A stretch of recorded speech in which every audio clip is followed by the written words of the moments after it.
This is Wallet Brief, where we break down what actually moved the U.S. economy this week, without the noise.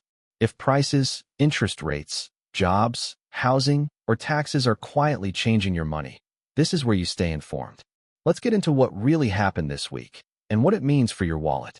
For most of 2025, the U.S. job market was stuck in what economists call a hiring recession. Monthly job gains averaged just 15,000, far below what's needed to keep up with population growth. By December, job openings had fallen to their lowest level since September 2020.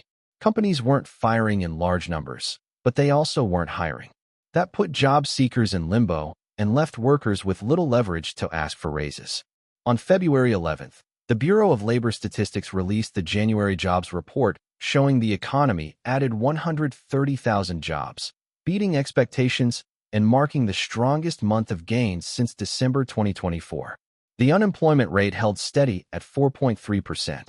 Nearly all job growth came from healthcare and social assistance, which added 123,500 positions, along with some gains in construction. Federal government and financial sector jobs declined. But the report also included a major revision. Job growth last year was far weaker than first reported. The annual benchmark revision showed 898,000 fewer jobs were added between April 2024 and March 2025. That means the job market was even softer than anyone realized.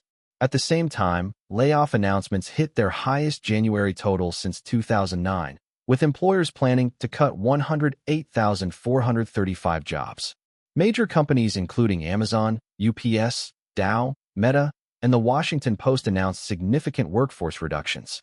The job market is sending mixed signals. January's hiring pickup suggests stabilization, but the massive downward revision and surge in layoff plans point to ongoing weakness.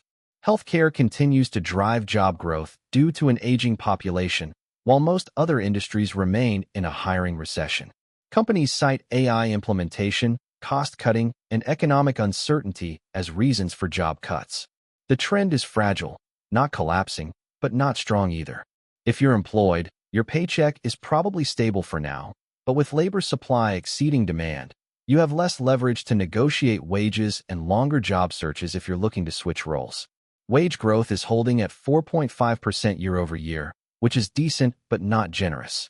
If you work in tech, retail, or transportation, layoff risk is elevated. If you're in healthcare, demand remains strong.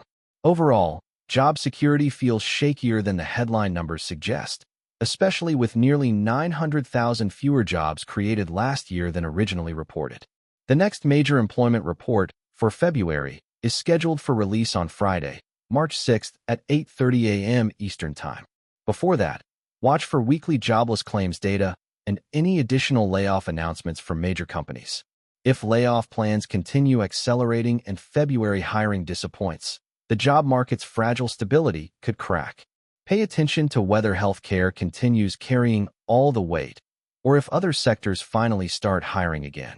That's your wallet brief for this week. These changes don't always make headlines, but they do change how much you pay, save, and earn. We'll be back next week with the updates that matter. Until then, stay informed and protect your wallet.